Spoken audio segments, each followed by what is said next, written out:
How about that? Here they are. So, Elliot, I did this conference originally this year, 2 years ago, and I was asked to cover the landscape of aspirin, its role in the prevention of VTE and trauma. These are my disclosures. I serve as chief of pharmacy now at Brigham and Women's Hospital. I'll give you that background in a second. I did do some consulting. My focus outside of work at Playground is the North American Thrombosis Forum. And then finally, I come from a family of pharmacists. My dad's a pharmacist. My brother's a pharmacist. We're an incredibly boring group around the holidays if you join us. So, like all of my lectures, let me start with a story. So at the height of the pandemic, I celebrated 35 years of service at Brigham and Women's Hospital. So because of COVID, no celebration, no handshake, no cake, nothing. But if you stay at the hospital for 20 years, and then every 5 years thereafter, they send you this wonderful gift catalog of where you can select one gift of great intrinsic value, okay? So things like a fishing pole, a watch, briefcase, projector, steak knives, etc. So you have to choose wisely, right? You have to choose wisely. So for the past 20 years, I've been selecting steak knives. That's what I do. My wife, of course, says you're crazy, but when I look through the catalog, this seems to be the only thing that I see of value. And people have asked me two questions. The first, obviously, is that what you get for loyalty is a set of steak knives. And my answer to them is if you want loyalty, you should get yourself a dog. If that isn't enough, you should get yourself a second dog. The loyalty thing is I think if you come to the hospital every day, you show up every day, and you help others be successful in their work, okay, you do your job and help others be successful, people will find a role for you. The second question people ask me again is why the steak knives? Well, you can give somebody a steak knife, right, in the kitchen, at the dinner table, and it works. It's effective. If you give somebody a steak knife, they're not too difficult to figure out, right? There's an ease of use. And if you use them the way they're intended, not as a bottle opener, can opener, letter opener, right? They're safe, they work. And most importantly, they last for a long time, right? If you go in your kitchen, I'm sure you have steak knives from your parents or your grandparents. So they're a pretty good tool to have around. And I think that segues into what I want to talk about aspirin. So let me give you the local and global story. I'm going to try to link history to the clinical data, and I'm going to try to go by decades to make this quick. I want to give you what I see in my world, a real-world picture. Everybody loves checklists, so I'll present you with that, and I'll come up with a summary. Okay? You can't deny that if you go into any supermarket, grocery store, convenience store, and you're looking for a cure, you will find aspirin everywhere. It's ubiquitous in different dosage forms, in different formulations, in different delivery systems. It's everywhere. In the graphic to the top, at our hospital, the use of aspirin has not declined. It's actually risen at a very slow, steady pace. And if you look at the expectations of aspirin sales around the globe, they're expected to grow, not at a huge rate, 2.5%. In the United States, it's expected to be about $2.3 billion by the end of 2025, but the drug is not going to go away. Let me talk about the history for a minute, and I think you know this. Aspirin goes back to the Sumerian, the Egyptian cultures 5,000 years ago. They recognized the medicinal value of the willow plant. You can find the anti-inflammatory benefits on stone, chiseled in stone and papyrus. If you go ahead into the 1800s, we're able to identify the salicylate compounds through the benefits of a series of chemists, add an acetyl group to make it now more GI tolerable so patients could take it. And it worked. It was around. And then finally, in the 1970s, Dr. Vane in the United Kingdom elucidated the mechanism of action. It's very simple. It's depicted here in a series of arrows where aspirin inhibits the cyclooxygenase enzyme COX-1 and COX-2. Okay. If we fast forward to 2021 and I pull out the contemporary articles surrounding aspirin, I urge you to peel away the color, peel away the fancy graphics of endothelium and platelets, and just leave the arrows, and what you'll see is the same pathway that Dr. Vane described 50 years ago. So if we learn nothing about aspirin in 50 years, and I would suggest to you, rather than look at the medical literature, delve into the biochemistry, the medicinal chemistry literature, and the graphic to the right, the obligatory chemical structures. Aspirin is embedded there in a lime green type color. And if you look, it binds to a whole host of proteins in the body that impact signaling. I pulled out this article, again, in the biochemistry literature, and to the left, this group queried over 17,000 human proteins. They found that aspirin bound or inhibited or catalyzed about 120 of those. And if you look to the right, they have a whole host of signaling effects ranging from angiogenesis to cell proliferation to inhibiting thrombosis to inhibiting platelets. So my summary here is not to tell you about the mechanism of aspirin, but to tell you that I think there's more to learn about where aspirin can play a role in the treatment of thrombosis. I don't think we know it all. Now, how did we start using aspirin for the prevention of venous thromboembolism? You have to go to my colleagues across town at the Massachusetts General Hospital, and there's a larger-than-life physician that has been there practicing for over 7 decades now. Larger than life, I put his portrait up so you can see it. It's literally larger than a human being. But his study shown on the left in the graphic compared aspirin to a series of antiplatelet and anticoagulant drugs. And he showed that there was a reduction in the diagnosis of venous thromboembolism in patients that were treated with aspirin. Now, you can criticize the methodology because there were no objective studies, but the drug worked. And he repeated this study a few years later, albeit the reduction was not as great in women as in men, but there was benefit in reducing the event rates of venous thromboembolism with aspirin, 600 milligrams twice a day. So I think that's where the story starts. At the same time, across in the European continent, people were doing studies that suggested aspirin didn't work. And I put this one up that emanated out of the UK showing that when compared to other antiplatelet drugs, aspirin at 300 milligrams with 100 milligrams of diprotamol 3 times a day offered no benefit in terms of other agents in comparison in reducing the rates of venous thromboembolism. At the top right, you heard about the guidelines. Those are recommendations. But what do people actually do? So this is a survey of different orthopedic surgeons, and I will show this to you throughout the next set of slides. But if you look, aspirin is being used at this time period in about 15% of patients. So you can't deny that it's present. And down the bottom, there's a series of expert opinions. I know many people know the KCAR family. This is from VJ, suggesting that if you look at the studies, the various clinical methods really weren't appropriate in terms of assessing venous thromboembolism, and whether aspirin should be used is really unconvincing. So again, you've got people from very lofty institutions recommending the use of aspirin and others that do not. Let's fast forward to the 1980s, if you will. Warfarin emerges as an opportunity to reduce venous thromboembolism based on a PT and an INR at different ranges. And in this study that was published by Dr. Turpey and Dr. Hirsch, you'll see that across patients, warfarin is clearly the winner in reducing events. But in one of the arms of that study is aspirin.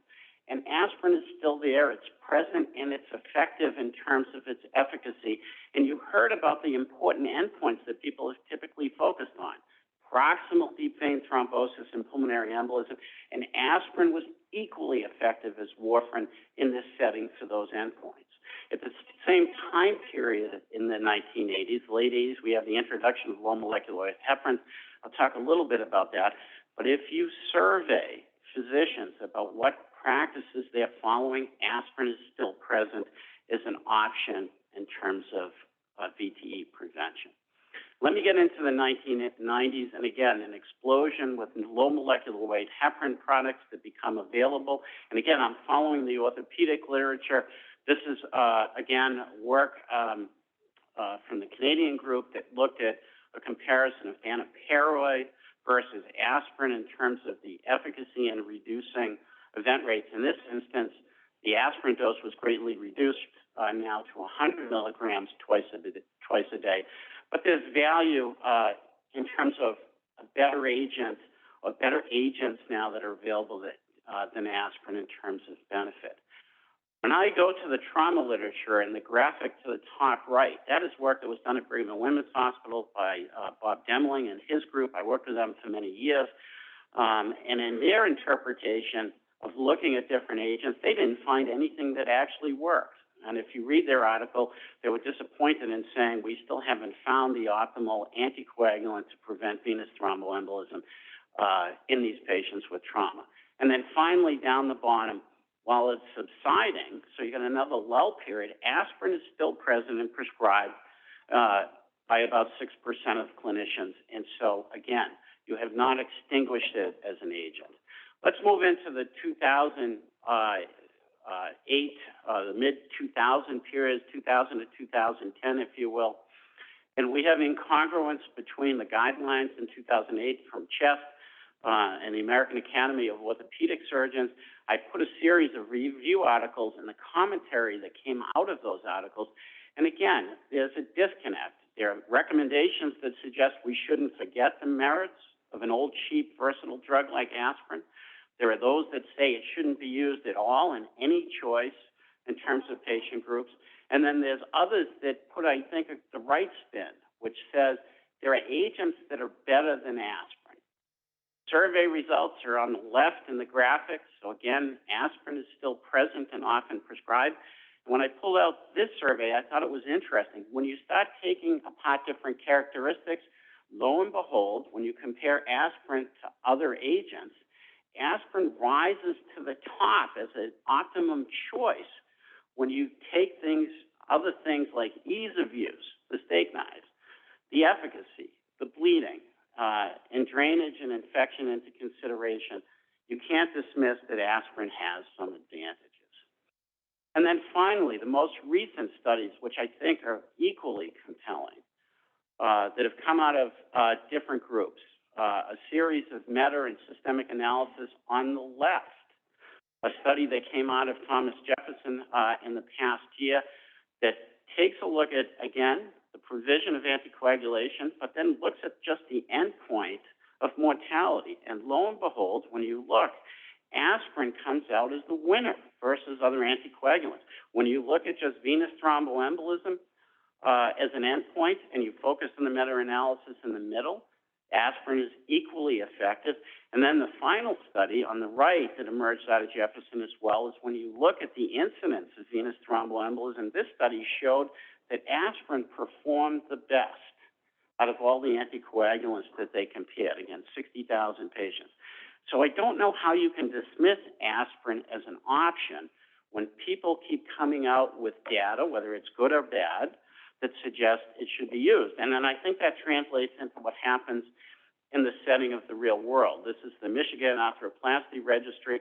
In the gray, you'll see that aspirin over the last few years has continued to rise. And on the right, the American Association of Hip and Knee Surgeons, another survey. Again, the real world suggests that aspirin use, whether it's alone or with mechanical prevention strategies, continues to increase. Okay? Here's what I think I see. Okay, so let me switch to the real world. At the top, I've got a series of pictures. The patients with trauma get to us much faster than ever before. In the middle, the surgical procedures. The skills that you have in terms of the procedure, the devices you put in, the recovery is much, much better in 2022 than the studies that you were looking at in the past.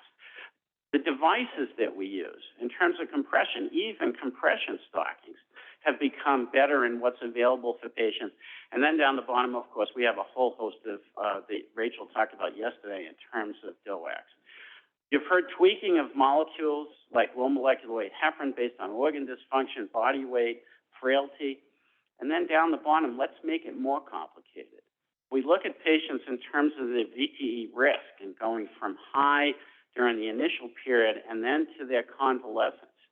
We really need all of the big, strong, intense anticoagulation up front, and then can we de-escalate over time? So this is a study that, rather than looking at stack strategies, looks at de-escalating or staggering strategies, and it includes aspirin. Finally, to the right, this is work by Elliott. If you do everything right, and you do everything perfect, you follow the guidelines and the recommendations, the expert opinions, lo and behold, VTE still occurs. So even without aspirin, you're not perfect. So is there a role for aspirin going forward? Maybe. You heard from the ADAPT trial yesterday from Dr. Stein. I don't see her. I don't want to rain on her parade, but just to tell you that when I read this study, I wasn't convinced that aspirin should be dismissed and not used. It still seems to me as a viable option in the results that she walked through yesterday. And then again, real world for what I see. I ran a quick number of patients that went to our burn trauma unit, not a traumatic brain injury unit, but just trauma. We had about 150 patients, and I cherry-picked a handful of them for you to look at in terms of their transport, their age. They go from young to old, the type of trauma they had, the comorbidities. We're a huge cancer center, and you'll see at the far right, we have patients who have active cancer that are being treated that suffer traumatic injuries. So the complications that patients present with are far different, I think, than 20 or 30 years ago. There are the interventions. You can see the hospital prophylaxis. I know Dr. Gertz mentioned about standardizing. I think we're pretty close to selecting an agent, but to say the dose is perfect or the frequency, I think varies a lot depending on the prescribing physician and their back training and their beliefs surrounding efficacy and bleeding. And then in the middle, we used aspirin on a patient. This is a patient who I think fit guidelines because they weren't going to take injection at home, and aspirin seemed to be a logical option at 81 milligrams twice a day.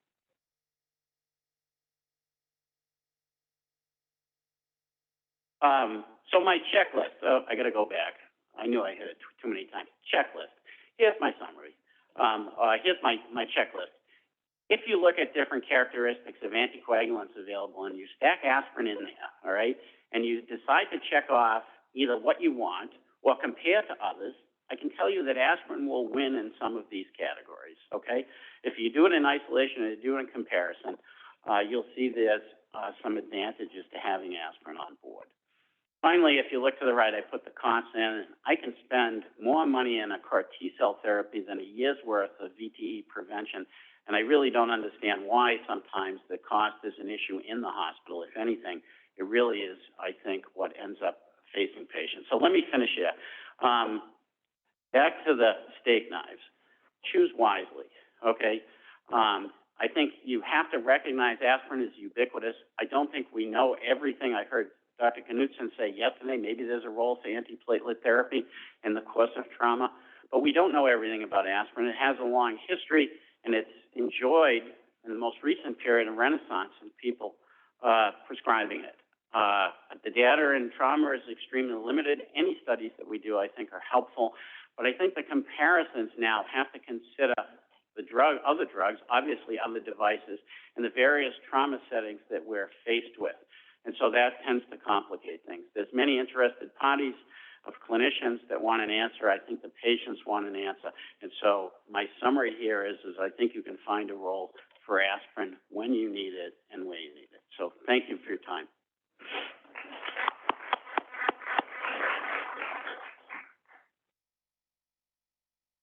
Questions for John? Yes, sir. Hi, Bob O'Toole. I was wondering about dosing. So the dosing has really changed over time, and a lot of centers for arthroplasty now use 81 milligrams once a day, and historically it had been 325, BID, et cetera. Just curious what your thoughts are on the trade-off of the dosing. So it's interesting. I'm actually working with a series of cardiologists in Boston, Deepak Bhatt, Michael Gibson from the TIMI group, and they're starting to recognize that maybe the doses of aspirin that have been used in the past aren't right. Okay, so part of this is a question of the formulation. Clearly, some of the enteric formulations that are used are basically concrete tablets and don't dissolve and don't deliver therapy. And his group has now started to look at measuring actually thromboxane levels and seeing if there's a response to aspirin. So there's questions about his bioavailability. There's questions about how much actually gets into the bloodstream and what we're measuring in terms of efficacy. So you make a good point. I have to tell you, after 5,000 years, we're almost forced to go back to the start and take a look at what the actual right doses are and the right formulations. There's a series of new aspirin formulations that have come out mixed with a lipid molecule that now enhances its bioavailability downstream rather than in the stomach, but in the small intestine. So there's more to learn in terms of the right dose and the right formulation. Yes, ma'am. One of our attendees, actually two questions from Caitlin Alexander. Your opinion on the optimal dose of aspirin and why the So I don't have an answer. That's similar to the question you heard before.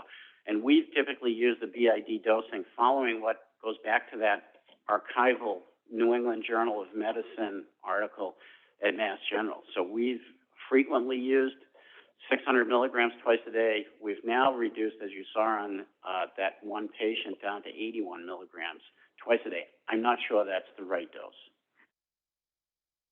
Any last questions for John? Thank you, Fab. Thank you.